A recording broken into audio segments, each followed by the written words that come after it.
Welcome, one and all, to the podcast dedicated to exploring the vast media landscape in search of its finest creatives. I'm Darren, your host. Welcome to Heroes of the Mediascape. My featured guest today is an independent author and a collegiate reference and instruction librarian. Please welcome to the podcast, Peter Bremer. How's it going, Peter? Thanks, Darren. Nobody's ever called me a collegiate librarian. I seem so important and professional. Oh my gosh. But it is really good to be here. I'm looking forward to our conversation. Yes, me as well. For those who don't know, Peter and I go way back a decade ago, actually, in fact. But we'll get there in a second. But first, I have a very, very, very important question for you. Okay, I'm ready.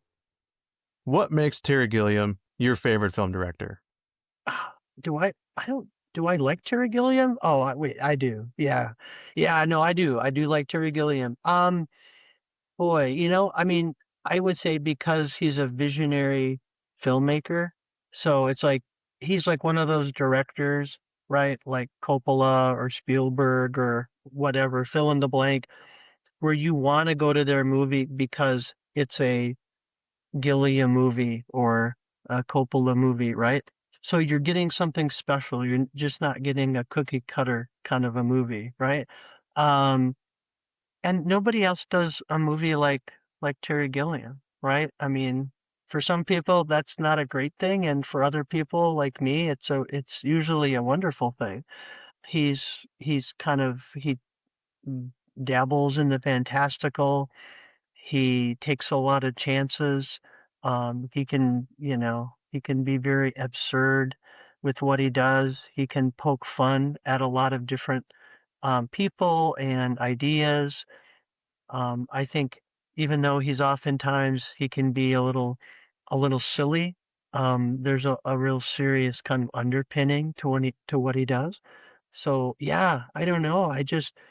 I've always liked Gilliam, even back, like when he was on Monty Python's Flying Circus and he did all those crazy animations. But I fell in love with his movies, starting with Time Bandits and all the way through, I guess his last one was The Man Who Killed Don Quixote in 2018. And he's in his 80s and he's still trying to make movies. So, you go, right? That's pretty impressive. That's amazing. Yeah, just Yeah. like Clint Eastwood. Exactly. Just doesn't want to stop, Um, and Terry probably would have made a lot more movies had he been more able to bow to studio pressure. But he's like, I'm making my movie and that's it, right? That's kind of how Terry operates.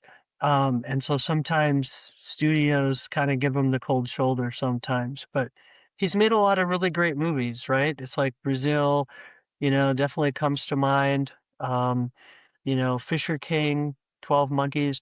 My favorite, though, out of all of his movies is a lesser known film called The Adventures of Baron Munchausen, which is just a really over the top kind of fantasy movie. And it's based on like a 18th century series of stories. So it's very different. I bet. Yeah, I haven't seen that one, but it is now on my watch list. So There's a book out there that actually details that movie, which is called Losing the Light, because he got a major studio to back that movie, and he was filming it in Europe, and there were like delays and cost overruns and disasters that happened and all this kind of stuff. And so it ended up losing money. And it was kind of the poster child for like movies that just go wrong, right? And, I think Gilliam he's kind of protested that, like it wasn't that bad. But for a long time, that's what people thought of when you had mentioned that movie. It's like, oh, nobody's ever lost so much money. But I mean, it's been like over 30 years. So it really is it's quite a work of art, I think. So it's worth checking out. Absolutely. It sounds like it's stands the test of time. Yeah, yeah. I mean, it's definitely a hidden gem, right? You can talk about different directors and authors, and you're like, sure, you've read that, you've watched that, but do you know about this one, right? So yeah, I mention it to people. Just like to I like to get I like to get stuff that's unnoticed, but I think is worth people's time. I like to try to I like to try to navigate people to those because everybody knows the biggies, right? So Oh yeah. Yeah. yeah. The way it should be. Right, right, right, right. Yeah, it's like, Yeah. have you heard of Citizen Kane? Oh, Right. Yeah. yeah. Have you seen the Avengers? Right, exactly, exactly. Yeah, yeah, Yeah, yeah. So, but yeah, he's definitely one of my favorite directors. So, for sure. And just when I was looking over your website, I noticed you had your section about your hobbies and your interests, right? And some of sure. which we have talked about in the past a little bit. Right. Um, Quote, I enjoy biking, tennis, pickleball, hiking, playing board games. Yeah, You can never have too many. right. Reading and pretending I can make music. End quote. Exactly. Right. I'm pretty honest and straightforward. So, I like to hike, I like to bike, I like to play games, board games especially. But I have a friend, and we, for the last like maybe 10, 15 years, we'll get together. Oftentimes it's remote now, and we'll just, we'll kind of pretend we're making music. My friend actually, he plays all the instruments. Okay. I can't play. That's why I say pretend. I can't play guitar. I wish I could. I can't play piano or saxophone. I love music. Absolutely love music. But I am a writer, right? And so I write lyrics, I come up with melodies, and I can kind of help structure songs, but my friend doesn't need to pretend, but I need to suspend my disbelief a little bit. So our band is called, band in quotes is called Wishes for Fishes. And you can find us on Spotify and other places if you dare. But it's really just kind of like, I don't know, just kind of pop rock, that sort of thing. So yeah, but it's fun. I like Cool. being creative, so I'll dabble in all kinds of areas. Nice. Yeah, wishes for fishes. It kind of brings you back to like Tears for Fears, you know? Exactly, it is. Yeah, only so different. Yeah. So very different on so many levels. But, we do it, I mean, we get together and make some tunes up because it's fun, which is kind of the same reason why I do a lot of my writing, like a lot of my books. Um, that's not my job. I don't really make a lot of money off of my books. But I enjoy doing it. I love being creative. That's what really kind of gets me up in the morning is just, I like helping people. And we've talked a little bit about, you know, how helping people and being a benefit to like society can be a good thing if you can do that in your job and other ways. But the other thing that gets me up is really just how can I be a little creative during the day somehow? So yeah. Do you have a favorite board game? Favorite board game. Yeah, you're not gonna know it. Nobody's gonna know it probably, but my my favorite board game is called Veluspa. And you can't even buy it. So it's like if anybody like listens to this, they'll be like, "Oh, Veluspa, I gotta check it out." But it's like out of print, right? But it's a tile-based game. It's a tile-based game with like a Norse mythology kind of theme. And you're basically laying down tiles, scoring points. And there's like 20 different like Norse characters and they all have different powers. And I don't know. It's just really fun. But yeah, my wife and I, we actually will we'll play board games usually every weekend and um the classics from Ticket to Ride, to kind of party games and that sort of thing. I just like being able to actually get together and talk with people and interact face to face. I don't really do a lot of video games or online stuff. I just like getting together with friends or new people and just spending a couple hours. Absolutely. My wife and I are very similar in that aspect as well. Yeah. Yeah. Do you have any favorite board games or I think my favorite is probably Clue. Clue is it's a classic game. It's a classic game. In fact, so the library where I work, if I can mention that, so I'm a librarian at the University of Minnesota Morris, and about once every month or so, we have these game nights. And so we have all kinds of board games and we bring them out and people play them. But I mean, we have tons of games, but the games oftentimes that get the most use are games like Clue and Monopoly. And I think we even have an old life game. It's like the games that, students probably grow up having at home, playing at home and they're like, I know that one. So I totally get that. Clue's a great game. Yeah. Classic, yeah. Yep. Um, and you mentioned you're a writer, and maybe this is a good time to get into it. Um, I know you mentioned on your website that some of the more influential books in your life have been like The Chronicles of Thomas Covenant, Mhm. Childhood End, The Power of Myth by Joseph Campbell, which I'm familiar Sure. with. Sure. Um, what makes those books specifically so influential to you as a reader and as a writer? Yeah. So, when I was a kid, I didn't like to read a lot. Um, like I loved being read to, like as a little kid, but it took me quite a while to actually find books that I wanted to read.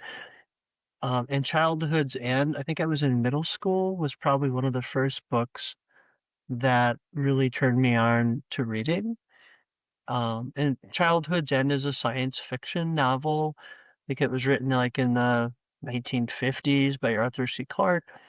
Basically just about this alien race called the Overlords that comes to Earth, and they basically say, "You got to stop all this fighting. Um, you can't do it anymore. We're all going to get along, but we're going to kind of manage things, right?" So it was kind of this, relatively hands off. They weren't there to like take over, but they were like, you can't act the way you've been acting, right? And I don't know, it just had a real impact on me. And that kind of got the ball rolling.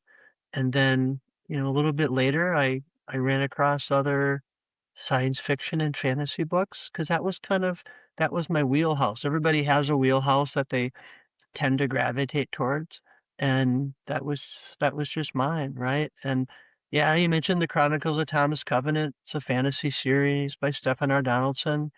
Something spoke to me about those novels.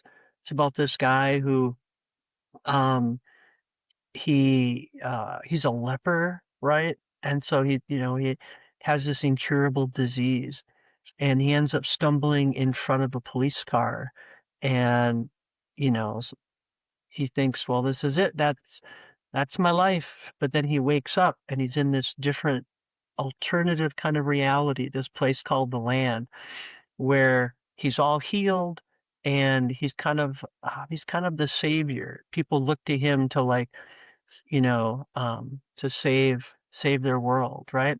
And it just spoke to me, right? I don't exactly know why, but it just did, right? But then, yeah, those were the touchstones for me.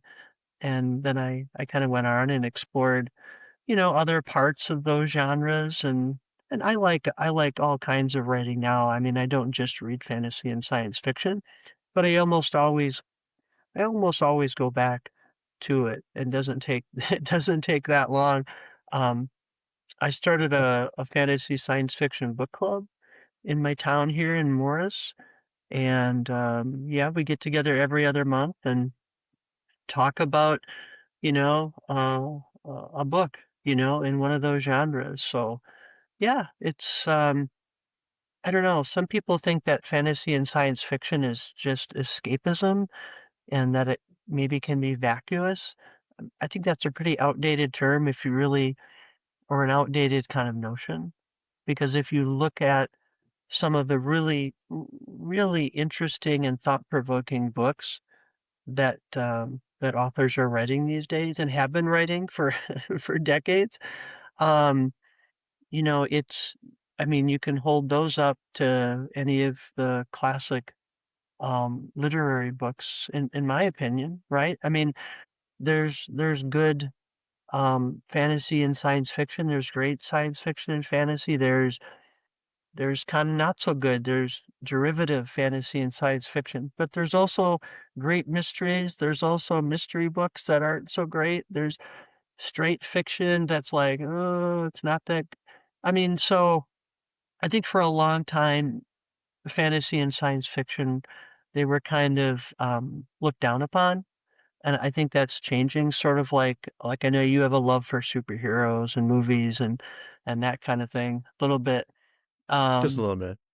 but for a long time, right, it's like those were kind of like, "Oh, that's kids," and now that's in the mainstream, and I think, in general, fantasy and science fiction, um, has a lot more credibility, and, I think I mean, that's a good thing. I think that opens the doors, for, more creators and more people to enjoy it, It's used to be when I was growing up, like, I used to play D&D, um, I used to kind of do kind of these nerdy things, right? And it's like, you didn't tell everybody, you just did it in your own little group. And now it's like you can be a big whatever comic nerd, D&D nerd, whatever nerd, and it's just accepted. I think that's really cool. I mean, we obviously as a society have a lot of issues that we need to address and are struggling with, but I think there's definitely a lot more acceptance in terms of, hey, this is what I like, And it's like, all right, good for you. Yeah, and that's what makes it so great is that film can be subjective, and we Right. can all kind of like certain things. Obviously, some more than others for certain reasons. To me, I guess what speaks to me most about like science fiction and fantasy is the ones that really stand the test of time, or the ones that really either like touch on like the human condition in a Hmm. sense, or in a way kind of draw a parallel to what's Right. happening in our real world. Yes, it takes place as escapism, like in its own in its own world, right? In its own universe, but in a way it's still we can relate to it because there's certain themes in there that tie into like what we are going through in the present, or we have recently gone through in the past, Right.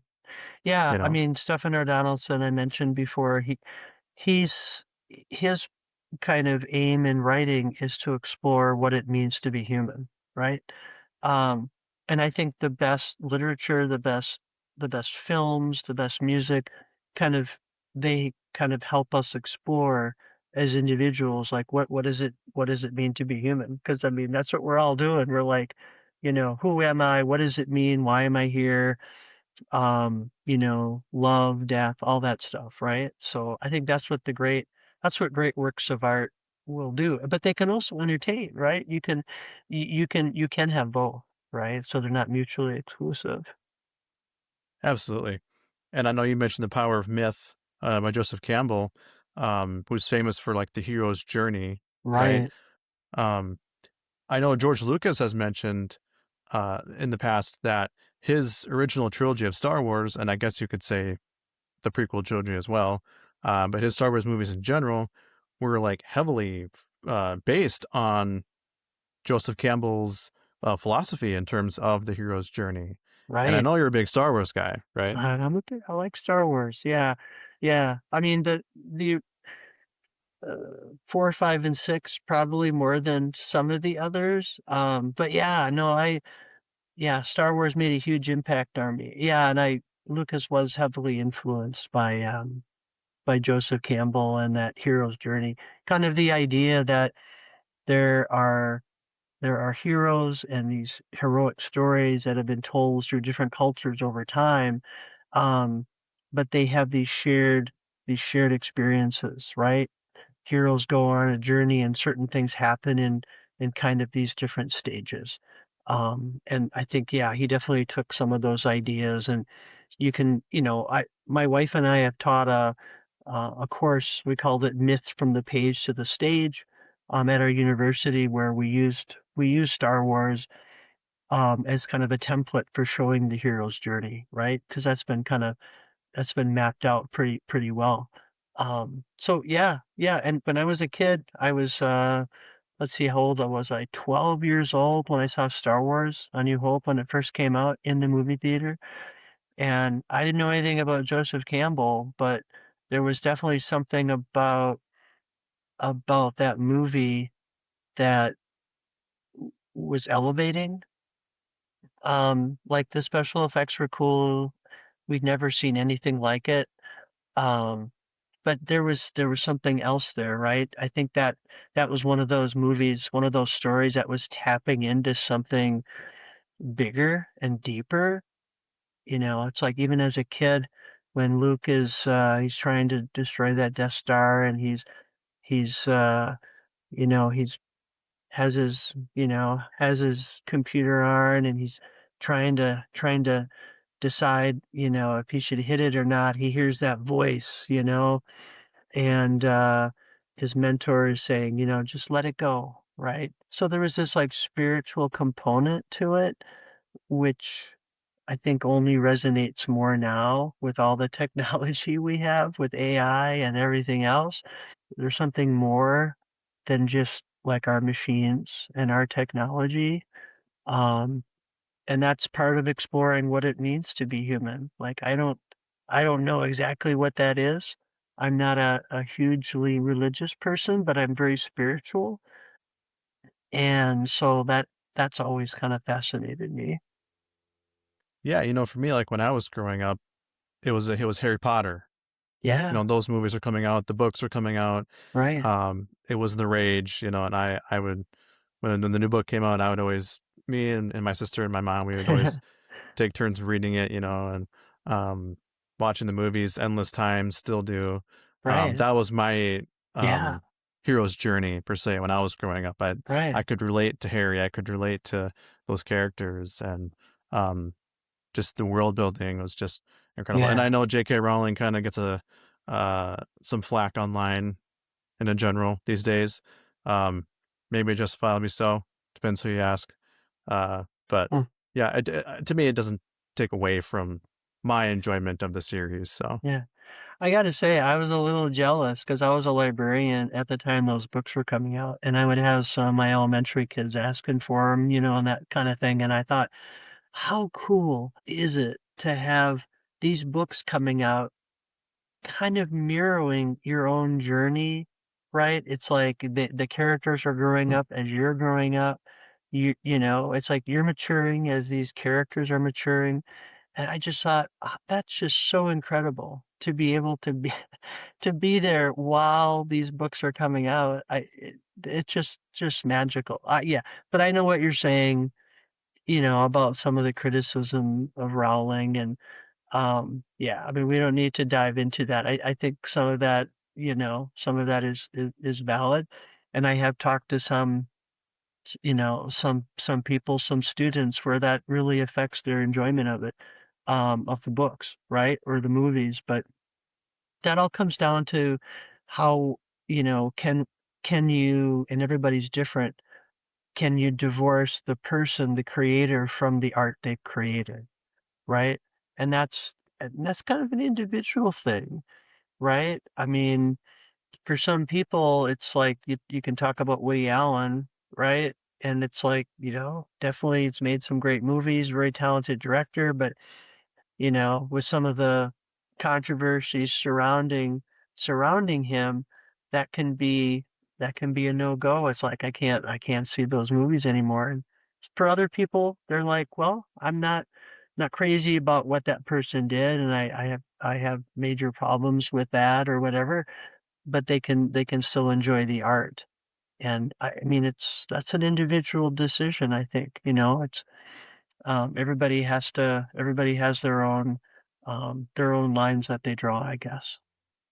yeah, I love the way you phrase that. How it's individual to the person who's watching it and experiencing it. I guess I haven't really thought of it in that way before, but yeah, that I love that phrasing because it provides a choice. It just doesn't have to be one side or the other.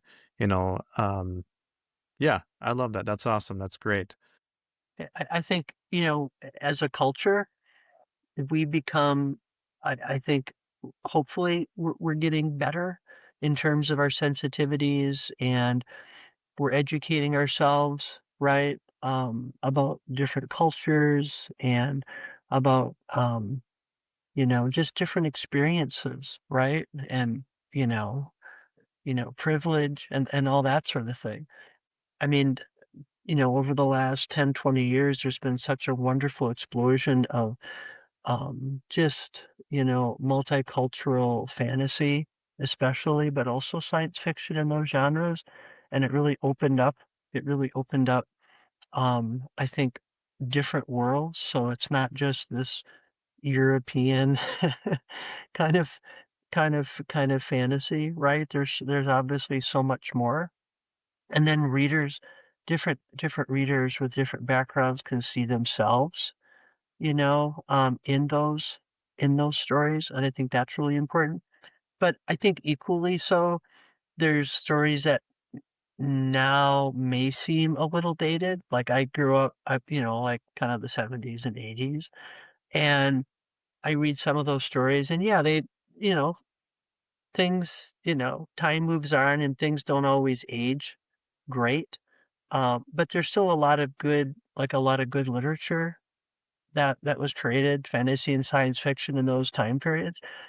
And I'm sure we'll look back 30 years from now, and we might look back at this time and go, "Oh, like, well, there'll be issues." I mean, that's just kinda how it goes, right? And, I mean, but we're still reading Shakespeare, we're still yeah, you know what I mean? So, I mean, if it's really good art, if it's art that's actually really saying something, then it's probably gonna give it longevity, right? Maybe in spite of the fact that, if it's a movie filmed in the '80s and somebody has big hair, but if the story's really good, maybe you can look past that, right? Or whatever it is. So, yeah. Yeah, and certain trends come back around too. So, you know, They do, yeah, they do. yeah. Well, hey, let's talk about you and your author career. So, if not mistaken, your debut novel was Treetops, yes? It was back in 2020. Yep. Awesome. So, well, first off, like, if you want to just give like a brief overview, like, what is the story about, and what inspired you to write this young adult coming of age story? Sure. Yeah, so, I've been writing since I was probably back in middle school. I started writing poetry, and I wrote kinda short stories in high school or college, and I don't know, I had this idea about, um, what would happen if when they became extinct, what if they didn't really die, but they kind of went to like a I don't know. It's kind of like my version of an agnostic heaven or something like that. Because I've always been really interested in, environmental stuff, species going extinct, climate change, just the general welfare of the planet. It's always been kind of an interest of mine. Um, and I just, I, and I thought, well, who would be in this story, right? And I kind of first thing I thought of was, this young girl, right? Who's, feeling a little bit isolated. Her family moved across country. Her mom had, died a year ago, and she wasn't in a very good place. And we've all been in that situation where we're not in a good place, or there's a time in our lives where things aren't going great. We have a lot of adversity or whatever. And so I was trying to come up with a story that would be relatable, but would also I'd be able to express some of my own interests, like with, the environment and what we're doing to it. Um, and so it just slowly over time, I kind of started kind of writing, jotting down ideas, and it, it, it took quite a while to actually write that book. It was probably over 10 years, easy. Mm, Because I went through several different drafts. Um, and first books I think are often like that. Maybe not quite as long, but I think first books are usually kind of are kind of a struggle for a lot of authors because you're doing something you've never done before. I'd never written anything that long before. And so, yeah, so I just kept plugging away at it. And yeah, and then I eventually made the decision that I wanted people to be able to read it. So um, I found a way to kind of self-publish it and get it out there. So yeah, that was a great experience, and yeah, that just kind of made me want to, try to write more and publish more. So, what role did the COVID pandemic play in the timing of publishing your novel? It was terrible. It was terrible timing. It was terrible timing because I'd been writing this novel for like a decade, and I had all this. As a self-published author, you have to do everything yourself, right? And you have to spend your own money. And so, um, it came out. I'm trying to think. It came out, I guess it would have been like the fall of 2020. So it was like I'm getting it ready to be published while, you know, the whole world is kind of collapsing. So I couldn't do any real publicity. I did some virtual events, but I couldn't do any author talks, couldn't do any readings. Yeah, I mean, when you look back at that time, it does seem so strange and surreal, right? So, I mean, I was really happy to get it out there. So that brought me joy. Um, but yeah, I missed having the experience of that first book of really being able to engage with people directly. So, Did but you I'm have any making up thoughts? for I'm making up for lost time now with my with my other books. Hey, it's all good. Yep, that's we will never complain about that. So, the more Peter Bremer books, the better. Um, Oh my goodness. I don't know about that, but thank you. Thank you. yeah. So, did you have any thoughts in mind at the time of like delaying the release and just waiting till like 2021, seeing if things change? Did that ever cross your mind? Oh, where were you? Where were you back in 2020, summer of 2020? That would have been probably a good idea, but we didn't really know how long it was gonna last, right? I mean, we'd never been through something like that. So that thought never occurred to me. Um, and, after working so hard, I think it was just kinda natural. I had momentum. I wanted to I wanted to I wanted to push it out there. People could still buy it. I couldn't talk to people. I couldn't do events as much as I wanted to, right? Yeah, Um, yeah, because 'cause I'm trying to think, like, even at the university, where I work, I think we were kind of working remote for it was like a year, something like that, I think. And then even after that, it was like everybody was masking and people weren't really going anywhere, and so I think, yeah, I just think I needed to get it out there. for sure. No, I totally get it. You have it done. You don't want to wait. You want it out in the world. You want it published. I totally get it. Yeah, I mean, maybe I'll come out with a special edition or something, and then I can then I Yeah, can I can yeah. take the rounds or something, make it an illustrated edition or something, I don't know, but yeah. Is Treetops, is that going to be a one-off story, or do you have any sequel ideas in the works? Yeah, that's a good question. I did think about that a lot, actually. My initial idea was to do a sequel, and I had some ideas, because everybody writes series and you have multiple books and stuff, but, um, there just there wasn't anything that propelled me to write the sequel, and that maybe that'll happen someday. Like, I did have ideas, but what I ended up doing instead, because it just felt self-contained. Like if you read the book, you kind of understand why. There's a nice kind of beginning and end. There's kind of a nice circle between generations and that sort of thing. And I could have continued it another generation, but I don't know. It seemed like it was all kind of complete. So yeah, so what I did instead is I had a bunch of short stories and a novella that I had done previous to my young adult novel Treetops. And I thought, well, I already have this stuff. And what if I just write a bunch more and then I could put out that? Because that seemed a lot that Yeah. seemed a lot less work than actually coming up with a whole new sequel, right? So maybe I was a little lazy, but I mean, to me, it was really, if I have an idea that won't let go of me, then I mean, I'll write it.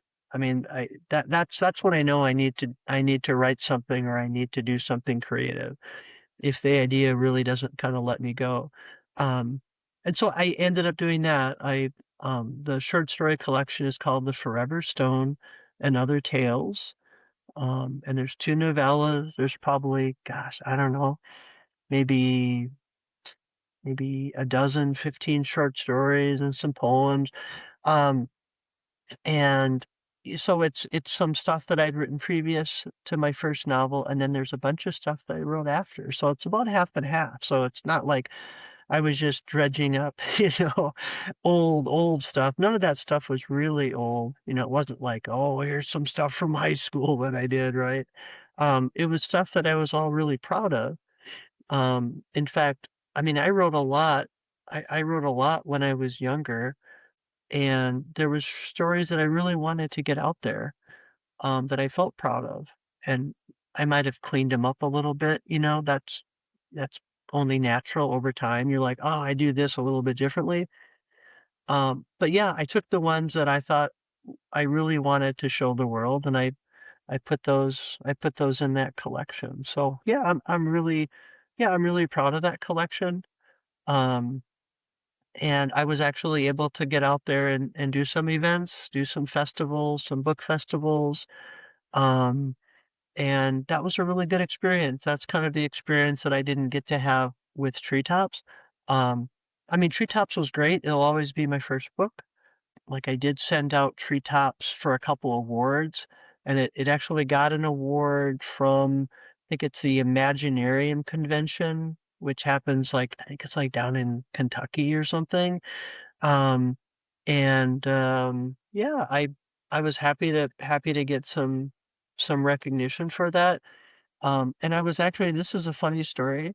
I was actually up against, like, there was in my young adult fantasy category, there was like a bunch of people, and I only knew one of them. I don't remember the actor's name, but he was the actor that played the Ferengi on Deep Space Nine, I think. And he had a book that was nominated, and I thought, okay, well, I'm not gonna. There's no way I'm gonna beat this known person here, right? I hadn't read any of the competitor stuff, but I just figured, and lo and behold, I they gave me the award in my category, and I'm like, well, that's great. So yeah, but yeah, to me, I mean, it's obviously not about the money. I'm an independent writer.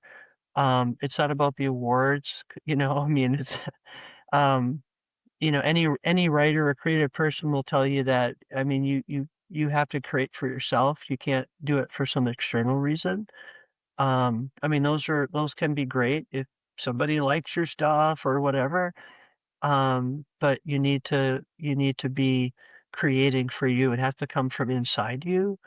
And that's what will keep you going. You gotta inspire yourself or be open and let the world kind of inspire you too. Absolutely, yeah. Because some story ideas come and go, right? And the ones that really stick with you are the ones that really speak to you and that you, like you said, you want to get out there. Yeah. So, Yeah, yeah, I could definitely relate to that as I take the same approach when I write. It's all about what I feel is really important to me, right. and I don't do it for the money. I do it for um the content of like the book itself, Mhm, whether that be like fiction or nonfiction, that doesn't matter. mhm, It's all about like what's important to me as a writer and what I want to say, you mhm, know, and right. yeah, and if people really do like it and they want more, that's a great problem to have, right? So Exactly. Yeah, yeah, exactly. Yeah, yeah. Yeah, no, I mean, I mean, being an independent writer, it is more work. Being a writer, most writers don't make a living off of it. But I'm not complaining. I mean, I have my day job, and I'm just happy that I'm in a position where I have the time to do it, and I have the resources to get to get my work out there, right? Um, I mean, if there's any publishers listening to this, I am open to a traditional publisher. But I mean, I'm enjoying putting my own stuff together, right now. You get a lot of control. I don't know if you had that experience with your work, Darren, but it is, um, it is kind of nice. It is nice because you can control almost everything. Like I couldn't control COVID, obviously, but you have creative control almost completely over your book, right? Over your work. Um, and so I mean, that's nice because then at the end of the day, it's like, it's going to look hopefully almost exactly the way you want it to, which can be nice. Yeah, it's almost like you have more creative control, so you Right. can, you can kind of, like you said, kind of get it how you want it to be. But Right. it also means it's a lot more work, because you have to do It that many more is. things, Right. to make that happen, Exactly. and it doesn't pay for it itself, right? The publisher's not paying for it. It's all coming out of our pockets as Right. the writers, Yep. So Yep. Yep. yeah, Yeah. Yeah. But again, not complaining, not complaining at right. all. Um, and this, my most recent book, so children's picture book, Doggone Brave. Had never written a children's picture book before, but you know, the idea that I had about a boy and his dog, just seemed like more of a picture book and not like a full length novel, right? So um, I kind of embraced that, and I did research, and I was able to find good people. I've been really lucky to find good people to be able to work with. I mean, as we all know, if the people you work with are good, right, in like just your regular job, even if the job itself, isn't the best, just if you have good people, that's so wonderful. And it could be the best job in the world, but if the people around you, you're like, oh, I wish I don't want to be here. It won't matter, right? So I've been really lucky to find good people. And for my picture book, I once again found wonderful people. I used the same editor that I did for my other two books. Um, and then for the illustrator, because I can't draw. I don't know if you can draw, Darren, but I can't draw. I'm Nope. terrible. I'm really terrible. Oh my gosh. Yeah. And so I found this great Ukrainian illustrator. So she actually lives in Ukraine. Her name is Tanya Manicky. And so she was just such a wonderful match for what I wanted in that story. I just knew right away. I mean, the illustrations, the samples that she sent, she just has such a way with light. And there's kind of a whimsical but also a realistic quality to it. And so yeah, it was so wonderful to be able to work it was probably over 6 months back and forth, like via email or whatever, just kind of like she'd send drawings and I'd be like, "Oh, I like that, but can we maybe change this a little bit?" Um, but I didn't, it's funny. It's like when you're working on a project where it's kind of a partnership, like even though I hired the illustrator, like she's an artist, right? And so I'm not gonna, I don't want to tell her, well, this is exactly what I want, I wanted her to be able to bring herself into the story. It's like a collaboration, it's like, nobody's dictating, right? Even though I'm paying her, it's like, because she deserves to get paid because she's an artist. Um, and I was happy to be able to do that, instead of, you know, there's so much AI being generated right now, and the losers of that are often the artists. So I was really happy to be able to support an artist, an actual human. Um, and especially someone, living in Ukraine, right? Um, but it was just a wonderful experience to be able to collaborate over such an extended period of time, and I hope I get the opportunity to do that again. It was really, really wonderful. So, yeah, challenging, but really great. That's amazing. Yeah, I actually worked with an artist from Ukraine as well, for a book that I have written but not yet published. Hopefully, we'll do that in the next year or two, Okay. if everything goes well. Yeah, yeah. Uh, but yeah, no, I'm totally with you. I totally agree, and I also just want to add as a comment, with the Forever Stone, the short story collection, Hmm. the short story about the mysterious library where it's Mm. almost impossible to check out a book just sounds so much fun as as someone who's worked in a library, a couple different libraries, Right, uh, right, right. you know, Yeah. and then with Doggone Brave, I just have to add it is such a clever book title. Did you come up with that yourself, or was it recommended to you? I'm an independent author. I have to come up with all my own stuff. Well, kudos, because Yeah, it is amazing. yeah, yeah. No, I think it works well, and I was happy when I came up with that. It's like titles sometimes they can be really easy, sometimes they can be difficult. Um, and when I came upon that, when I was like, I put it together, I'm like, yeah, that has to be the title, right? Because you want something that'll grab people. Um, you know, and yeah, but to me, I keep telling folks, it's like, yeah, I wrote the story and it's my idea. But it wouldn't be what it is without the illustrations from Tanya. It's a picture book. I've often felt that like picture books, you should almost put the artist first. Because it's a picture book. And then the True. writer second. Um, Yeah. but in truth, it's a collaboration, right? It's a melding of the two words and pictures. So, well, I'm excited. I'm excited for your book now. I know you can't probably say anything, but is it like a graphic novel? It is it's a kid's nonfiction book. Oh. Um, I don't yeah, like you said, I don't want to give away too much Oh no, just I just yet. was wondering Um, because you were yeah. talking about an illustration, so I thought it must have at least Oh, some images or some kind of artistic, yeah. yeah, it was actually for the book cover. Oh, I gotcha. Okay, gotcha, gotcha, Yeah. gotcha. Yeah, yeah. Yeah, we're gonna have to share notes later and see if we have the same illustrator or maybe even in the same area of Ukraine. That would be interesting. So, Yeah. yeah. But yeah, that was one of the things that was really kind of eye-opening was as I worked with my illustrator, they would sometimes tell me like, well, like, here's what's been happening. Like a Russian missile struck a mile and a half from my house, right?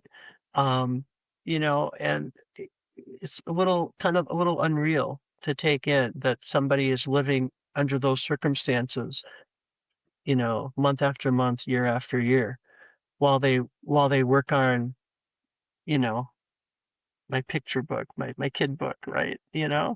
Um, but yeah, I can't imagine what that's like, to be living under those kind of circumstances. But I felt really privileged to be able to learn a little bit more about what they were going through, um, and just the fact that they were able and willing to share their talent with me at the same time. So yeah, Yeah, and in a way that you're also helping them with their career as well, with their resume. So, exactly. No, exactly. Yeah, and they have written so many books, or illustrated so many books.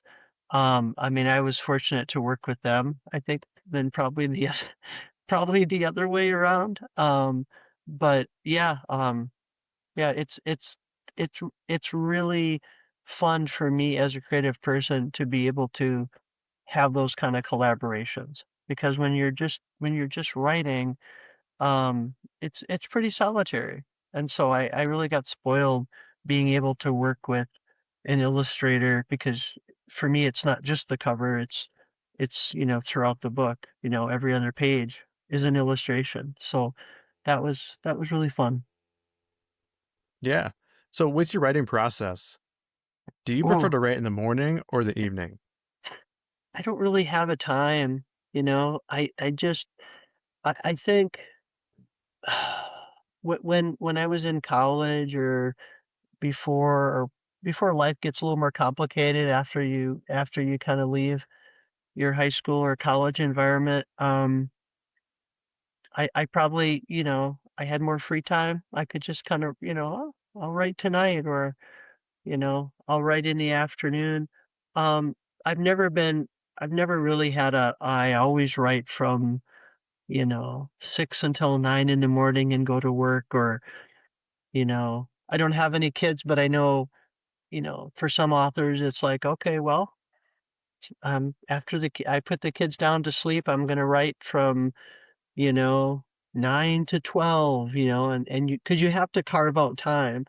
To me, it's not about when you write, it's about making consistent time for your creative endeavor, right? Like, one of one of my favorite quotes about writing is basically, "If you don't apply the seat of your pants, right, to the seat of your chair and write, then you're not gonna get anything done." I mean, you have to be able to motivate yourself and inspire yourself to make time to do things. And there's so many distractions, right? I mean, there's so many like Facebook, social media, TikTok, you know, there's just so many things pulling us in different directions. And so to be able to like say, not now, I haven't done my writing or my drawing or whatever it is today. You just have to be able to do that, right? You have to have some kind of dedication. It doesn't have to be a rigid schedule of this time to this time, but that might work for folks too, right? I never did that, but you have to be able to make consistent time available where you're not going to let yourself off the hook and you're going to be like, my goal is to write however many pages by the end of the month. I'm going to one way or the other I have to do that. And you have to be able to be, kinda hard nosed about it, because if you don't actually force yourself to do the work, you're not gonna get any better, right? I mean, you can sneak by a little bit, you can do some pretending, but, I mean, you have to do the work, right? I mean, if you're a teacher, right, you have to put the hours in, you have to do the prep beforehand. Anything that you wanna be better at, guess what? You have to do the work and you have to practice, and it's not always fun, you know? I mean, it's none of this stuff is glamorous, right? I'm sure Picasso woke up in the morning and didn't feel like painting, right? I mean, but you do. You need to find ways to inspire yourself, and you also need to be able to give yourself a break. It's like, "Ah, I was supposed to write yesterday and I couldn't do it," you know? It's like I was tired, I was feeling down or whatever it is. You can give yourself a break, but at the end of the day, you gotta put the work in, right? And if you're really Yeah. passionate about something, that's the fire that's gonna get you to get up and get out of bed or whatever and do that thing, right? And if you're not, then maybe you should find a passion somewhere else because, you know, you just gotta do the work. And Yeah, and it's not that's fun. true for every walk of life, Yeah, you know? yeah, yep. I mean, the Olympics was just on and those people were training and I mean, if it's what you wanna do, figure out what you wanna do. I don't know, it can be writing, it could be teaching, it could be drawing or whatever it is, and then try to dedicate yourself to it. And then you can always do something else, but um, yeah. I mean, and who am I to talk, Darren, right? It took me 10 years to complete my first novel, right? But there's also something to be said for like also hanging in there, right? Even if it takes you what you think is longer than it should, or other people, or they've done this or whatever. Um, just if you keep plugging away and, and if you don't give up and if you still really care about it, then, keep punching in, right? Do what you can and hopefully good things will happen. But you got to be there for good things to happen. Absolutely. And you'll have to tell me if this is true for you as well. Yeah. But I know for me, speaking for myself, I know like another distraction I also have when I'm writing is what I'm going to write, Mm, because I have like 10 to 15 different ideas for books that I would love to write. And ooh. sometimes on some days, like, hey, I want to work on this project. Hey, no, on this day, I want to work on that project. I'm not feeling this Mm, one today. And yeah. then you don't really get anything done because you're too spread out. You're not focusing on one or two specific Right. titles that you're working on. Right. Right. Yeah, because you don't necessarily, if you don't have like a agent or publisher breathing down your neck, then you're like, oh, yeah, I'm going to see where this takes me today. Right. Yeah. Um, yeah, I've never had that problem. I'm a one idea at a time kind of a person. There are good parts to that, and there are there are not so good parts to that. But I usually only have one idea at a time, whether it's like a book idea, whether it's like if I'm working on a song.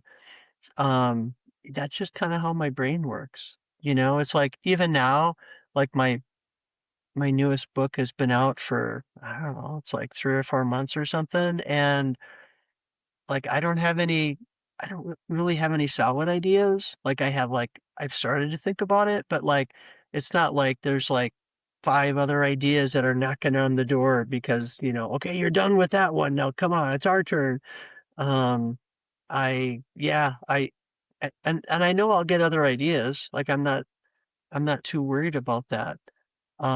But yeah, that's interesting. Isn't that funny how it works for different people? You can be overwhelmed with ideas, or you're kind of like, "Ah, I'm still searching for my next one. What am I gonna do?" Yeah.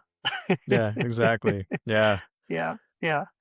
So Um, if you don't mind me asking, which stage of the writing process is your favorite? Is it the part where you're outlining it, and kind of mm, coming up with the idea? Is it that very first draft, which most people most writers will typically say is usually mostly thrown out anyway because it's not good? Is right, it the final manuscript when you're finally done? Is it the marketing aspect, like you were mentioning, with going and promoting the book? right. Which stage is your favorite? Ooh, that's a good question. I personally, I kind of like those times. They don't happen all that often, but when you're doing your artistic whatever your thing is, for me, writing, and you kind of lose track of time, right? And you're just so in the zone and you're not being critical. You're not, you know, going back and rewriting that sentence 10 times. You know what I mean? You're just allowing yourself to write and you have this flow, right? You have this flow going. And then it's like when you come out of it, then you're back kind of in real time and you're like, "Oh my gosh, it's been like 3 hours and look what I did," right? And yeah, maybe it's trash, right? But um maybe it's not. Maybe there's some really good bits in there. I mean, those are my favorite times when you're just kind of when you turn off kind of your inner critic and you're just like you're somewhere else. You're using another part of your brain. I mean, that's what I would probably say. My least favorite would probably be the editing, and I don't dislike the editing, but sometimes it can seem there's like so many details, and especially like if you've been working on a project for a long time, I get joy out of making things better. That's the part about editing I really like. Um, but for me, part of that joy is figuring out the story. Like, I don't usually have a huge outline. Like, for Treetops, I knew how it was gonna start and how it was gonna end, but I didn't know everything in the middle. Do you know what I mean? Like, I knew broad brushstrokes, but I'm not one of these people that has everything laid out completely. And so part of the joy for me in writing those bigger books is discovering for myself what's gonna happen, and then once I've told the tale, then it sometimes feels like a little bit more like work, having to go back and, it's like do the technical stuff and, it's still fulfilling because I know it's a much better book if I've gone through it 2, 3, 4, whatever times. Um, but it's not the same. I don't have that same joy. Um, Starting is always hard for me too.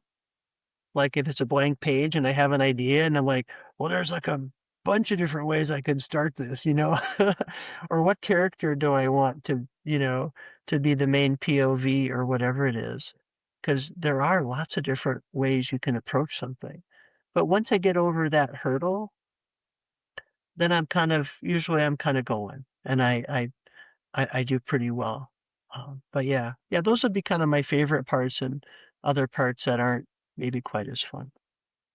Sure. Can you talk about what goes into a book launch specifically? Like, Mm, what are some of the marketing strategies that you use to help promote your books when you're publishing? right. So yeah, I mean, I've used, for example, like in my first novel, Treetops, I actually, I, I use some paid services to get my books out there in front of folks like you, in front of podcasters and, just like other influencers, reviewers, that sort of thing. I tried to kind of leverage all those different mediums, that sort of thing. Um, I've sent my books out, um, to different, like, if there's awards, different kind of recognition, because that kind of helps, right? If other people say that, this is a good story or whatever, then that draws people's attention. Oh, why didn't you say that? What an award. I'm interested now, right? So that can be helpful in marketing your book and getting people to take a second look at it. Um, Other marketing, techniques, I guess I've started to do TikTok a little bit more and do some other kind of social media. I'm not a huge social media person. As I get older, it becomes less and less, but I've been trying to do more, for my book especially, just to kind of get the word out there a little bit because I know that is important.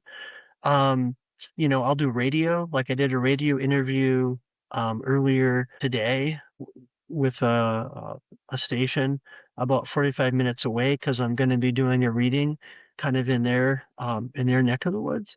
So I'll do radio stuff. I'll hang posters up, just word of mouth and stuff. Like, especially in small communities, you'd be surprised just by talking to people how kind of word spreads, that sort of thing. I also try to collaborate. So with my children's book, with the themes, there's a cute dog in my book.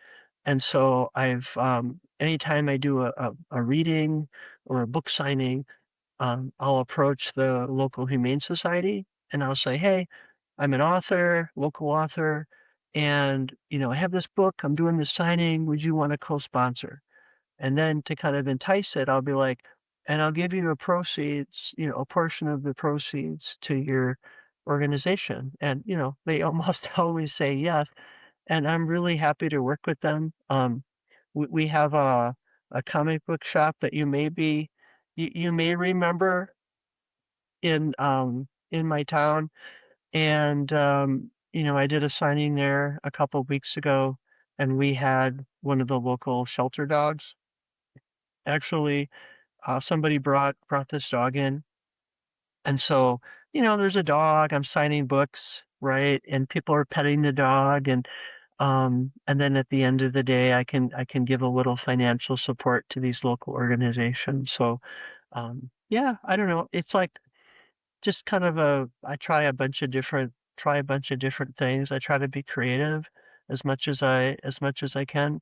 I guess another thing that I've done, and I've done even probably more with the kids' book, Darren, is I've actually, like I did, seek out a professional review. So as an independent author, I don't have an agent to actually to say, hey, here's this my client's book. You should, please review it, right? So I, have to do that on my own. And so I got Publishers Weekly, so they're kind of a noted professional book review organization. And so they reviewed my book, Doggone Brave, and they gave it a really nice review, And so they're unbiased, right? I mean, I could have got a terrible review, right? But they happen to like it.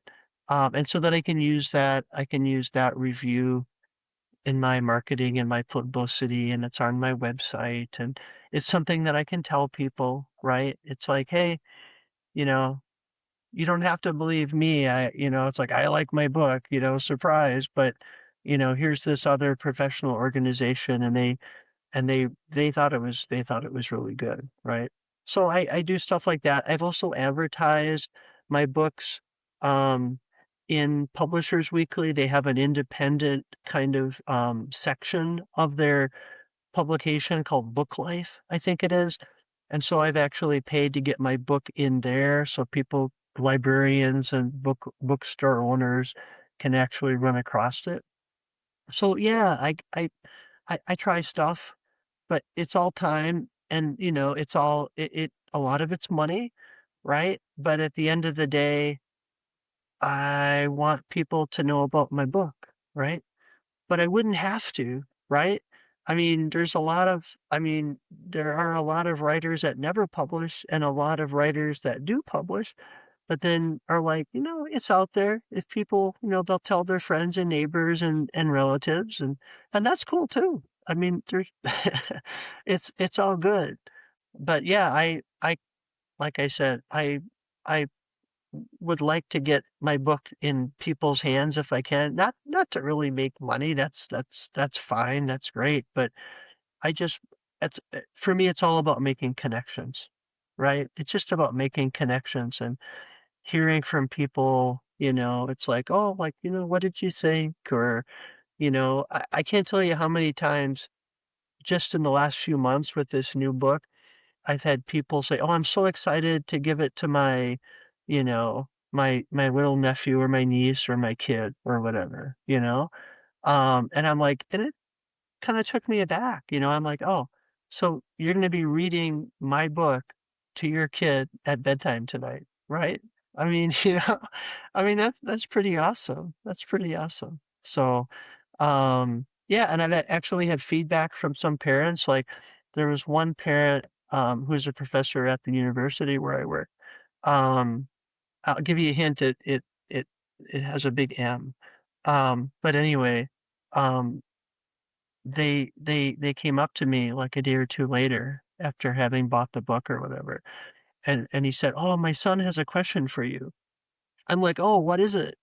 He's like, "Oh, my son was wondering why in the book when thunder happened, why you said ba-boom instead of kaboom." And I'm like, "Ooh, it's a good question." Like, only a kid only a kid would probably be able to come up with that, right? It's like, and I had really had to think about it. I'm like, "Tell your son it's something called alliteration. Ba-boom is just more fun to say than kaboom," right? I mean, at least I think so. And kaboom also, I go, it could be like kind of like an explosion, and I didn't want that connotation. So, but yeah, to me, it's just kind of making those connections in marketing and that sort of thing just helps me kind of get my book and hopefully me, just in contact with more folks. For sure. Yeah. And I guess on that topic too, I know your book is published on Amazon. Yes. Right, right. Um, Although for booksellers often they don't want your book just to be available through Amazon because Amazon is a direct competitor. So for that reason, my self-publishing platform is in another place. It's available on Amazon, but Amazon is not my publisher. Yeah. so what avenues do you take then for Right. like the physical copies of your books? Yeah, yeah. So yeah, a couple different ways. So my publisher My main publisher is called Ingram Spark. So Ingram Spark, it's a platform for independent publishers. I mean, there's lots of different places you can go to publish, but that's one of them. And I chose Ingram Spark because it allowed me to, it allowed bookstores to order my book. They wouldn't order from Amazon. Um, it also allows libraries to order my book to get it on the shelves, like in different communities, right? I also have my book available. It's a picture book, but it's still available in some ebook formats on different platforms. But it's on barnesandnoble.com. You can order, you can get the print book there too. So it's available. I wanted my book to be available in as many places as it could be, because again, want to get my book into as many people's hands as I can. Um, I do have, like, the books that I sell though at these book events and festivals, that sort of thing. I order personal copies for myself, so I can do that, right? I mean, you could go to like Ingram Spark and order it too, directly, but I go there and I'll order them in larger quantities, so I can bring a big stack of books to some of these different places. So, but yeah, it's it's a whole world. It's a whole if you're a self-published author, there's so much, there's so much to know. And if I would have known how complicated it was before I started, I probably I don't know if I would have done it. But now that I've been doing it for, you know, 6, 7 years, it doesn't seem it doesn't seem bad at all.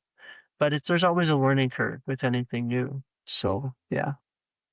For sure, yeah, because I know when I was publishing my book, you had reached out to me Oh, and right. offered some great resources. So for like, Yeah, was right. it Draft to Digital and Lululemon? Was that right? Oh, yeah, Um, yeah. I still yeah. use Draft to Digital for the e-stuff, and Lulu, I use just for my own personal copies that I sell face to face. It's kind of Okay. complicated, but I use Lulu, but just for me. I use Ingram Spark for, not to get too much in the weeds here, because people probably don't care that much about that. But I worked it kind of out so that, it's a good system for me anyway. So For sure. yeah, And when it does come to, the digital age that we live in with ebooks and audiobooks, right. is the future for physical copies of books in jeopardy? No, if you would have asked like maybe like 10 plus years ago, right? Everybody was worried about that. I'm not worried about that anymore. I think things have equalized out, right? I don't know what the split is, right? 50-50, 60-40, I don't know. And I know a lot of brick and mortar bookstores closed up, and there was that big adjustment, but I don't think it's in jeopardy, you know? I mean, not in my lifetime. I mean, I don't know, like, if you go, like, 30, 40 years from now, will the print readers, will they maybe shrink or, contract? I don't know, maybe. Although, when I ask my students, my college students, when I ask them, like, "How many of you prefer print books and how many of you prefer ebooks?" What do you think they say? Print. Print. I mean, I'm at a small college, right? So maybe if if this was the Twin Cities or, like, some big library, big city, maybe that'd be different, right? But yeah, that when I ask our students, it's like 90-95% are print, right? So I don't know. I'm cautiously optimistic. I think there's room for both, right? I think there will be people that will always want to read print, and I think there's a lot to be said for ebooks, and there's convenience, and I think those people will be happy too. I mean, I do both. I have a Kindle, um, and then I also read print too. I get more frustrated with reading ebooks as of late. I don't know. It just sometimes they're kind of clunky. So I've been kind of going back more to print and stuff, but I think we'll be okay. Yeah. Okay, well, that's refreshing to hear.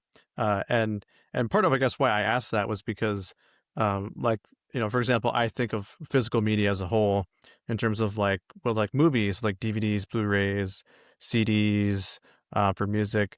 The whole physical media as a whole has kind of really shrunk the last 10 plus years, right? Right. And I know lately there's been like certain like news outlets like ABC News was reporting that um, physical media was actually starting to gain a little bit of popularity again with the younger generation, which Right. really warmed my heart because I am a physical media Yeah. fan.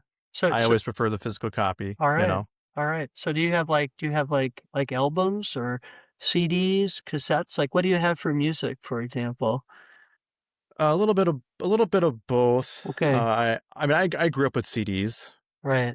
So that was like my go-to. I still Yeah. have quite a few of them. Right. My wife actually has more cassette tapes. That's I, cool. I think, Yeah. I inherited a whole bunch from Right. her older stuff, and um, although to be fair, the majority of the music I listen to is probably digital. Right. It's more so with like I have a pretty big like movie collection. That's kind of been my thing. Right. So Yeah, of course. But do you yeah. have that like in DVDs or Blu-rays or that kind of thing, or is that mostly like streaming stuff? I would say mostly on disc. Okay. Okay. I've kind of cut back from streaming. I had a lot of the main streaming platforms a few years back, Yeah. but with the rising costs of all of them, and Mhm. the movies that they come and go all the time, and like the ones that I really enjoy, I like to have Right. so I can watch whenever I can. Exactly. So Yep. Yep. like that's Yeah. yeah, Yeah, it's a burden having to like just pay for all these subscriptions and then the movie or whatever the series that you're like, "Oh, I'm like halfway through it. I'm gonna finish." And then they're like, "Oh, no, it's leaving tomorrow." And yeah, once you've been burned a bunch of times, then you're like, okay, stuff I really want. Like I'm a huge, um, I'll date myself. I'm like a huge Northern Exposure fan, TV show. So I have like those are on DVDs. I love Parks and Rec. I have those on DVDs. Like the movies I really, really love, obviously the Terry Gilliams. Those are on DVD. Just stuff that I wanna be able to grab and don't have to worry about them disappearing. I'll make sure I have, so not everything, but, like, I'm old enough to where music for me growing up was like on albums, was like on LPs, and I really regret giving away my album collection years and years ago, because albums, my friends, they are heavy to, like, lug around when you're moving. So, but I could see kind of building that collection back up again someday. That would be a fun little hobby or whatever. But you know, I still have hundreds of CDs because I was around when the transition from albums to CDs happened.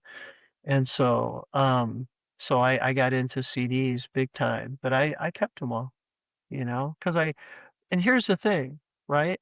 It's not just about the permanence thing or the financial thing. To me, it's also a social thing. So more connections, right? So when I go to somebody's house, the first thing that I notice or look around for is like their bookshelves. Like, do they have bookshelves and what's on them? Because to me, that's just a really good way to kind of like get a sense of like who this person is, right? It's just a conversation starter. And I feel the same way about music and movies. And when everything's digital, you don't those opportunities for conversation don't always come up as naturally, right? It's like, "Oh, we're talking about this. Hell, I have it on the shelf. Let me grab it," right? Um, and, like, is that really necessary? Well, I don't know, probably not. But there is something about holding something in your hand, um, and that's probably a generational thing. If you're of a certain age, that probably doesn't matter, and that's okay. But I still like those physical items too. Yeah. yeah. So I'm excited that they're finally gaining popularity, and it's kind of weird at the same time because they're gaining popularity, but when they are revealing the statistics that show that popularity, Right. they're basically saying it's shrinking less. It's freaking So, less. I Yeah, mean, yeah, yeah, I like that. I like that. it is what it is, That's you know? like a positive spin on something that still isn't great, but yeah. Yeah. But yeah, I mean, but you know what though? If everybody was doing it, it wouldn't be as fun. So, it's like you get to be kind of cool, right? It's like, hey, I'm collecting albums or whatever it is, I have old 8 tracks or whatever it is. There you And go. and Yeah. and that's kind of cool, right? It's like suddenly if everybody's doing it, then it's not as fun. I mean, I think, but so that there's that too. But yeah. Yeah. I'm with you. Yeah. Totally agree. And speaking of media, this Mm. might be a great time to transition into Ooh. Rodney A. Briggs Library. Rodney Abrams Library. The library that I work at the University of Minnesota Morris. Yes, named after our first dean. Yeah. So, well, you know the library well. You could talk about it almost as well as I could, probably. So, but okay. So I'm the guest. So yeah. So that's where I work at the University of Minnesota Morris in Briggs Library. The building itself has been around since like 1960. um, so when you walk in, it's gonna be a little bit like a time machine, right? So it's not all glistening computer, right? It's gonna have a comfortable, cozy feel, and then we have all the technology, everything that you'll want, but it's within this kind of cozy, um, environment. So we got comfortable chairs, and we do game nights, bring out the old board games and that sort of stuff. We do improv, we do laser tag, all kinds of fun stuff. It's not just about books, although we do have books, right? So we have lots of print books and all that kind of thing. Um, but yeah, I've been working at Rodney Briggs for 22 years. And what's kinda kept me kinda going and still enjoying it a lot is the fact that, I get to wear a lot of different hats and get to try new things, get to meet new people, because as you know, students come and go. They don't just usually stay there forever, right? And so, yeah, yeah, it's been a really that's been a really good ride. Um and it's kind of my second career because we were kind of talking before we went on air that, yeah, my first gig was doing teaching. And I worked, basically preschool through high school, and I enjoyed it. But I think, my real calling was doing library stuff. So that just goes to show you folks, right? If at first you don't succeed, right, you're not stuck doing one thing. You could always do something else. So, but yeah, I've been really lucky to have been at the university and at the library for so long. It's been really cool. Yeah. And for my experience at Morris when I went to school there, I attended there from 2014 to 2017 when I graduated. Right. And Has that that been that almost entire 10 years? yeah, Almost 10 years. Oh my gosh. Okay.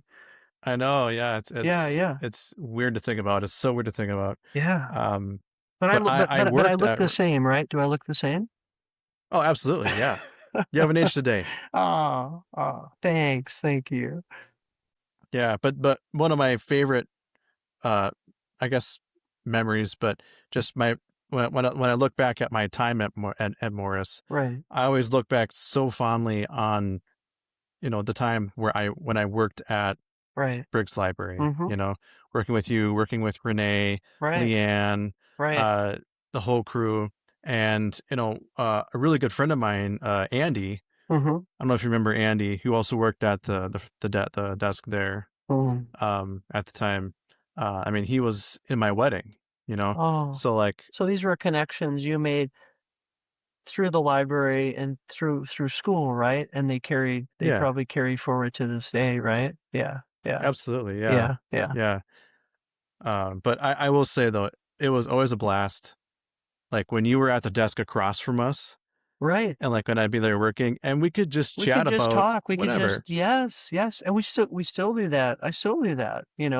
People come up Yeah. to the desk, we'll just kinda chat and about whatever's going on, or philosophizing or, yeah, I mean, we do work too. We do work. We wanna Yes. make that Yes. clear. We do work too, but yeah, libraries, right? You're surrounded by knowledge. You're maybe, if you're in a library, you're probably a little curious. So, that kind of comes with the territory. So, yeah. And, it's not just, Briggs Library, obviously a special place for me and for you because, it's like, we've experienced it, we've been there. But I think libraries are just really cool places wherever they are, right? Public library, academic library, school library. They are so cool. I mean, think about it, right? Like the library is one of the only places you can go into and you can get free stuff and get free advice, right? Like try just walking into a regular store and just taking something off and going, all right, is it okay if I take this pair of jeans? Do I need a card? Like, do you have like a checkout system? Right? I mean, or it's like you can walk in and say, can I need to do this? I don't understand. Can you help me find an answer? Like if you just walked up to a stranger on the street, right? They would think you're a little crazy, right? But the public library, academic library, that's kind of what they're there for. And they're for the community, right? It's not based on how much money you have or your social standing or whatever. It's just like, are you a human being in this community? Well, great. So we can help you. Which is really phenomenal. So, yeah, well, I'm glad you have good memories though. That's really awesome to hear. Absolutely. So when it comes to your position specifically, what exactly do you do as a reference and instruction librarian? Like, what goes into your role? Yeah. So I'm at a pretty small liberal arts university, right? And so as right now we have like 4 library professionals, and then a whole bunch of really important library work study students, right? And so we tend to wear a lot of different hats. So like my 2 main hats, one hat is basically I'm at the reference desk and I'm there to help people with research, so finding articles, finding books. If a student, let's just say hypothetically, comes up and says, I have a research paper due tomorrow and I haven't found any resources, I'm not saying that ever has happened. I could help them out, get 'em some articles, show them how to search databases. I can find books. I troubleshoot technology, right? People having trouble printing, using the scanner, right? I've even proctored tests. We're just kind of one of the first lines of defense in terms of, hey, are you wondering how to use the library? I can help, right? So that's like one of my main hats. My other main hat that I wear is kind of instruction. So what does that mean? Um, Classes come in, usually it's just maybe like 1 session or 2 sessions, and I'll teach them how to actually use the library and find resources, right? So, I always tell our students, I'm like, how many of you, if you're starting a research paper, how many of you are gonna start with the library, right? And I'm like, just be honest. There's no judgments here. And most of them, will say, oh, I start with Google. Sorry. I'm like, that's fair. That's fair. But my job, like in those sessions, is to kind of tell them, hey, I'm not saying don't use Google at all because you will, right? But I'm like, you're all paying for these resources. So, like, if you're a college student, wherever you're at, or if you were a college student, you were probably paying money to get access to these really good resources, right? Streaming videos, articles, books, like all this stuff, like free. Like, think of it like if you got access to all the streaming video stuff for free, right? I mean, like, this is really cool stuff, right? Like, if you're in college and you want to learn about stuff, I mean, this is all free resources. So I try to kind of turn them on to that, and show them how to evaluate sources. And so, like in the age of AI, especially now, right? It's even harder. Like how can you tell if a source is good, right? Everybody's just looking at what AI tells them. And so we try to have real conversations about that. and how to actually look at, like, well, where is this information coming from, right? Because unless you look at the sources, you're just going to go, oh, well, the AI overlords are saying this. I guess that's what it is, right? So we talk a lot about how to use library resources so they can be successful students, right? Because if you're going to school, you probably want to graduate and do something. But then to be a good citizen and to just be a functioning human being and make good choices, you kind of need to know how to evaluate stuff. And that might start with like looking at your apartment lease and like looking at, can I get my deposit back? Right. And it might end up later, with, should I marry this person? Right. It's like we're evaluating, hopefully we're evaluating our world as we make choices because we want to make good ones. And as we get older, those choices become more meaningful. Where should I move to? Where should I go to graduate school? Right. Um, you know, who do I vote for? Right. And that's all critical thinking. And so we talk about that. Nice. How would you say the academia librarian landscape has changed over the years? Oh, yeah. I mean, not in a good way, Oh, especially in the last 4 years, right? I mean, just looking at the library landscape in general, right? I mean, libraries are under assault, basically because I think they're seen in some quarters as a political liability, oftentimes by certain groups.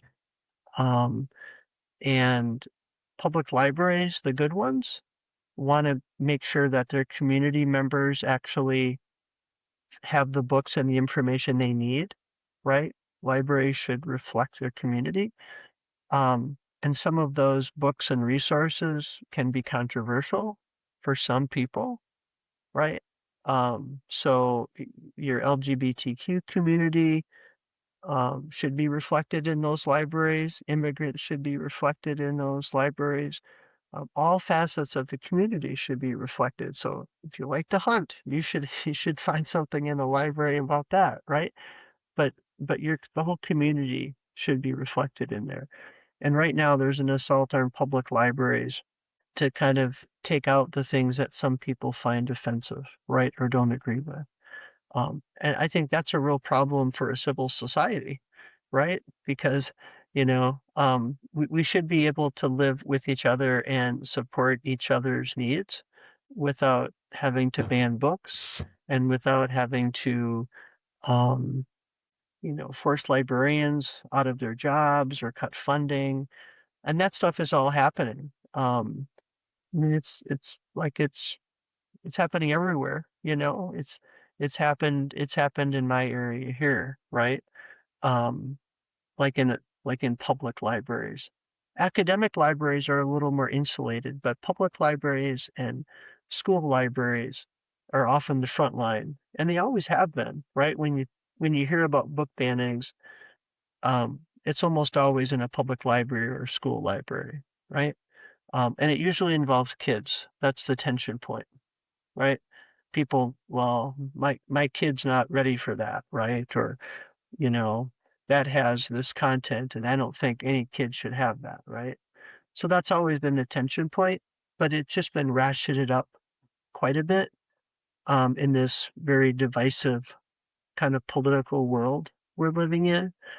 Um, and libraries are kind of they're kind of right in the middle of that, right? And they're doing the best they can with their limited resources. And like we mentioned earlier, libraries are there for the community, right? But they're the ones that are kind of under under assault, right? Because they're still trying to serve everybody and people that oftentimes don't have the resources they need or don't see themselves reflected like on the bookshelf or in the movie selection or whatever. So or the programming. So yeah, so I'm definitely concerned. I'm definitely concerned about what's happening. So then on that note, what would be your advice to the next generation interested in becoming a librarian?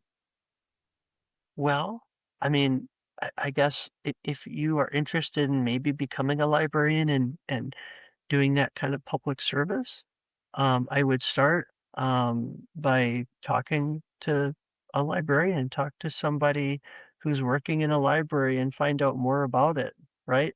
Um, do some job shadowing, right? Just do a little bit of research and kind of find out if that's something that's really a good fit for you, right? And if it is, then you can take the next steps, right? Like if you want to be a media specialist in a school, I mean, you don't need, generally speaking, a graduate degree. You can get like a certificate, like a media certificate to do that. If you want to work in a bigger public library or really any academic library, then you need a graduate degree, an MLIS degree. But I would just start by talking to people and, watching librarians and finding out more about them, and then, making an informed decision. I mean, that's what I did. I thought at one point after undergraduate, after a few years, I'm like, what do I want to do next? I don't know if I want to keep doing this. And I thought, oh, maybe librarians, maybe a library job. I like books and I like helping people. It seems like that might be a good match. And then I talk to people, right? Because especially graduate school, it's like it can be expensive, and so I didn't want to just dive into it without really knowing. So, but yeah, I mean, libraries are great places, and if you think you might enjoy that, start checking it out. Talk to people. Talk to your local librarian wherever you are and stuff. And um, I mean, librarians have always been a big part of my life. Like when I was in college, there was a librarian that I can't tell you how many times they saved my life finding me stuff. They actually, um, they actually ran, um, the Doctor Who club on my undergraduate campus. They were so awesome. They were so awesome. So, yeah, yeah, if you have an inkling that you might wanna do something like that, yeah, just kinda do some research. Yeah, and speaking of the library being under assault in recent years, I mean, I can kind of relate to that because uh, one of my favorite jobs I've ever had has been as a library para at an elementary school. Oh, I worked in the downtown area of Grand Forks, North Dakota, called Phoenix Elementary, and I worked with a bunch of wonderful people there. It was a wonderful 3 years of my life working hmm, there. hmm, I miss it, and I miss the people. right, Um, but yeah, and that was such a fun job that I had. I got to work with kids. I hmm, got to work with books. I got to handle media in general. right, So it was amazing. It was great. And now in recent years, some of those positions are getting cut down to like, mm, yeah, you can do that part time, and then the other school days, other half of the day, you have to help with mm, this aspect of the school, like in the classroom right, or what have you. yeah, Some of those roles are starting to go away. Even back when I worked at that school in the library, our school librarian only worked 3 days a week. oh, You okay, know, yeah, because yeah, that just the way that yep, just the budget worked out, and it's obviously uh, been shrinking and shrinking ever since. So yeah, I can definitely relate to that in that aspect of like libraries. Yeah, I can see how it's a struggle, and sometimes like especially in a school district, mm, that might not be what some consider to be like the most important aspect, right? So like sometimes that might be one of the first things to have cuts made to it. yeah. Yeah, I was a media specialist, a school librarian in Morris, where I live. This was a long time ago, and they hadn't had a school librarian for years, and then they hired me, they found money, and then they went through union negotiations, for staff, teachers, and, teachers got a raise, which they deserve, right? But part of the repercussions of that was then my position was cut again. Mm, So, I mean, the school librarians, that position usually is one of the first cut, right? Even though there's a state mandate in Minnesota to have like, you need a school librarian for X amount of students or whatever. Yeah, it's usually not sustained if there's any kind of budgetary restraint. So I totally know where you're coming from there, right? And even when I was a media specialist, in my town here, in the morning I would be at the high school, and then in the afternoon I would have to dash over to the elementary, right? So it's like, yeah, sometimes those librarians are like, maybe they're going to 2, 3, 4 different schools, right, every week. So, yeah, yeah, and then but those are the good scenarios, because yeah, the other scenario is that there is no school librarian.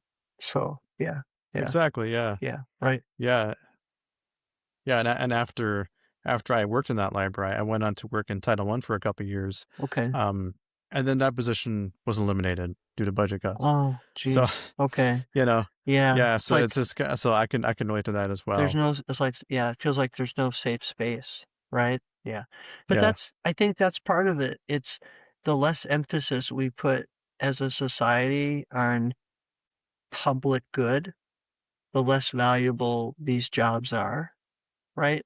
Um, the more we emphasize private industry and profit over community good, the more those kinds of positions will be devalued, right?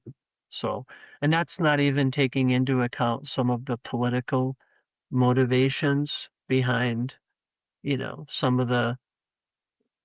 of the library um, tensions that have been going on, right?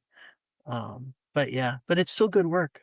I mean, there's so much good work to be done out there in libraries and other places. I mean, there's ways of making a difference. absolutely. And speaking of making a difference in libraries, I have to ask this question. It's totally unfair, but I have Mm, to ask this okay. on a positive note. Mm. Uh, who is the best library circulation desk assistant you've ever worked with? Oh, man, And it doesn't have to be me. it doesn't have to be you. Gosh, I, you know, I'm gonna, I'm gonna have to say that it's probably a collective. If I could put all the library assistants together, right, over all the years, right? It's like it's this continuum of library assistants, and you're in that mix, Darren. You are in that mix. In fact, in terms of in terms of in terms of conversationalist, you were at the top. I mean, you were definitely at the top of that, and you had Really? you had expertise. Um, I mean, I felt like I could just walk away from the desk and you would just be fine.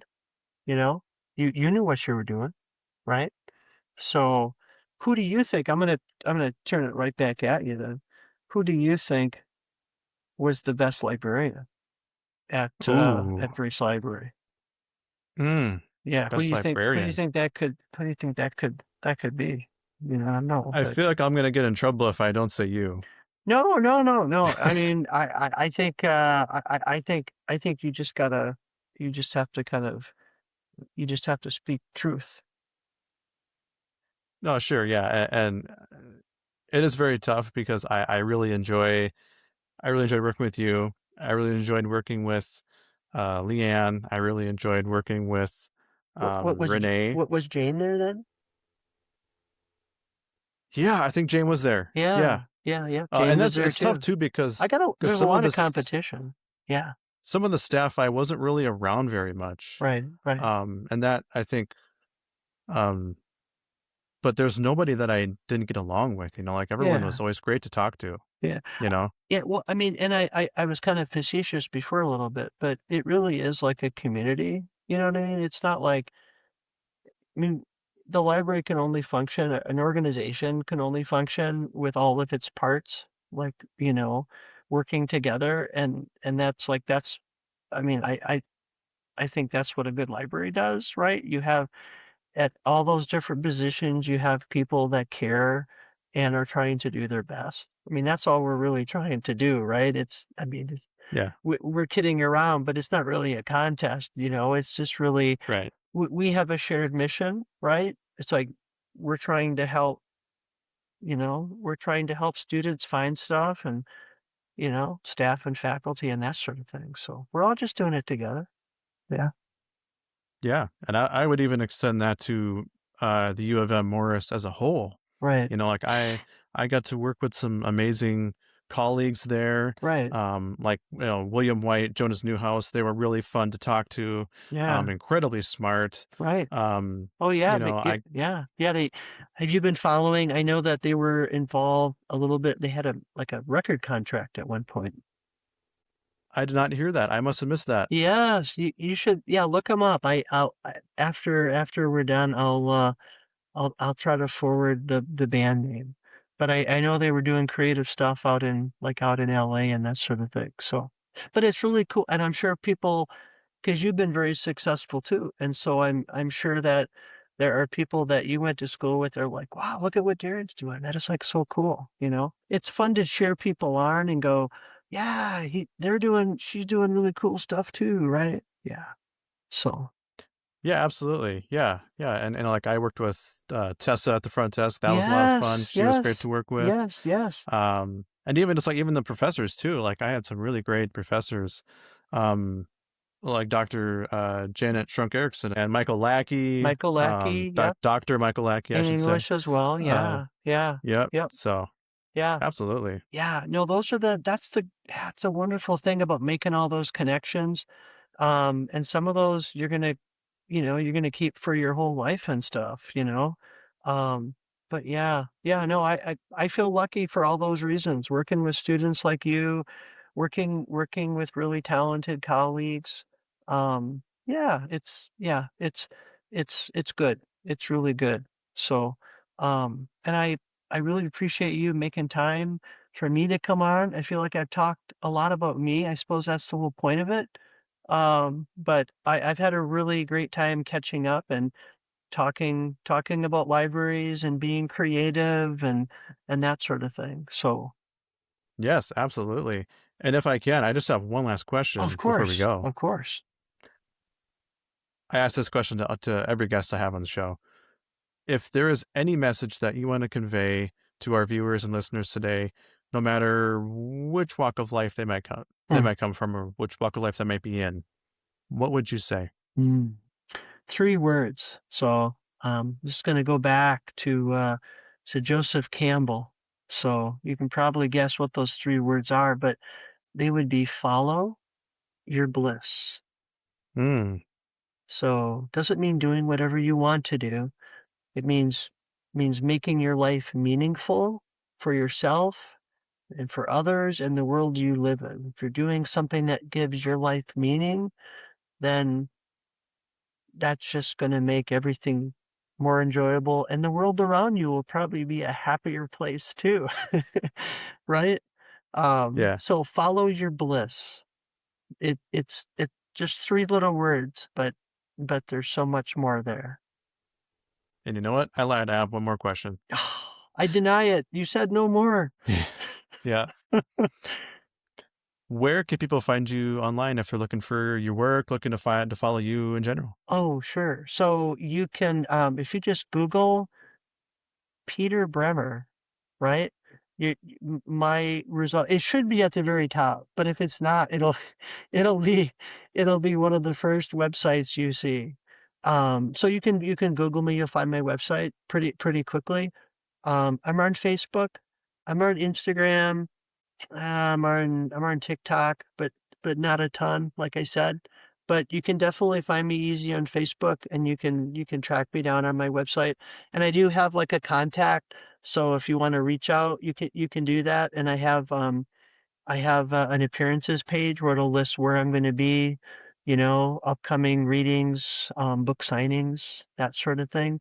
Um, and you can also, if you Google me and like the university, you'll run across like like professional contacts and that stuff too. So always happy to talk to people. Yeah, especially about my books and writing and that sort of thing. So Very good. Well, Peter, thank you so much for joining me today for this episode of this podcast. I'm very thankful to have you on as a guest. You're always welcome back. And I'm just can't say thank you enough. oh, well, likewise, right back at you, Darren. It's been wonderful catching up.